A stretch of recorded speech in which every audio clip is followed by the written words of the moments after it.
Good morning, Mr. President. Good morning. It is my honor to meet with you. It is my honor to meet you again and to speak with you this morning. It's a pleasure once again to see you. And I'm sure I don't need to say, but I will, that Mexico is our closest neighbor, and we share a border, of course, but we also share the values of dignity and respect. We share the bonds of family and friendship, and we also share, of course, a long, deep, and complex history. We have put in the work, however, that I believe is required to build a productive partnership and to build on the work we have done in the past. And this partnership, I believe, couldn't be more important today. Our nations face serious challenges, COVID being an obvious one, economic repercussions coming from the COVID pandemic, as well as the surge of migrants arriving at our shared border. Together, we must fight violence. We must fight corruption and impunity. It is in our country's mutual interest to provide immediate relief to the Northern Triangle and to address the root causes of migration. You and I have discussed before an understanding and a belief most people don't want to leave home.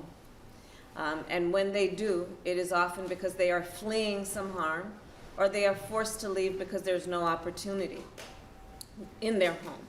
And so this is in our mutual interest to address some of these root causes. And we must continue to do our work in a way that is both bilateral and multilateral. It is our intention, and it has been a guiding principle of us, that we are going to do this work in a way that internationalizes our approach, that reaches out to our allies, to our friends around the globe, in the mutual interest we all should have to address the root causes in the Northern Triangle. And our approach is a comprehensive strategy approach. Our approach is to work with international institutions, to work with nations worldwide, the private sector, and community organizations. And all of that being said, Mr. President, I believe there's one more thing that our nations share, and it is the belief that together we can make progress and we can create and build a sense of hope for the people of the Northern Triangle for the future. And so, Mr. President, again, it is my honor to meet with you, and I look forward to visiting with you in person in June. And with that, I thank you for joining us this morning. Bueno, pues de nuevo, mucho gusto. Once again, it is a pleasure to see you again, and I celebrate this meeting. It is my hope that this will be a permanent and constant relationship between us. I believe that this was a very positive, a very good decision, and we thank President Biden for naming you to lead all things related to migration.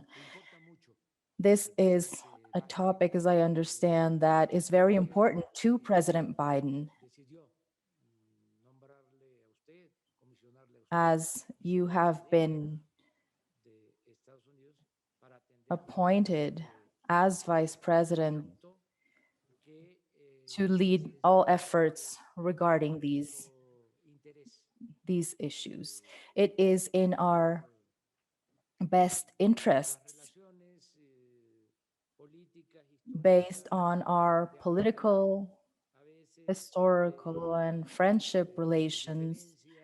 Sometimes there have been differences among us. However,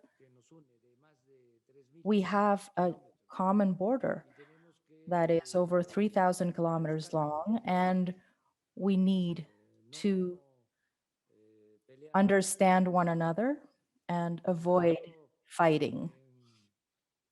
I was saying to President Biden last time we met that when our relations were not completely positive between our countries, Our president, Porfirio Diaz, at a time, during his administration, would say, "Poor Mexico, so far from God and so close to the United States."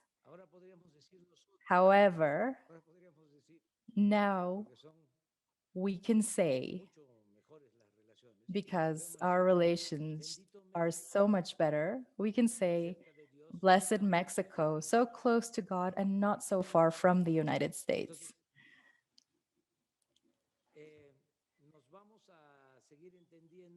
So I am sure we will keep understanding one another. We have so many things in common, and we are in agreement when it comes to the policies that you are undertaking when it comes to migration, and we will help. That is what I can say as of now. You can count on us. We have a specific proposal that I believe could be convenient for us, but I will leave that for later. Well, thank you, Mr. President. I look forward to our conversation. We have many details to discuss, and I will bid farewell to the press that are in our room right now so we can begin our discussion, and I look forward to it. Thank you, Mr. President.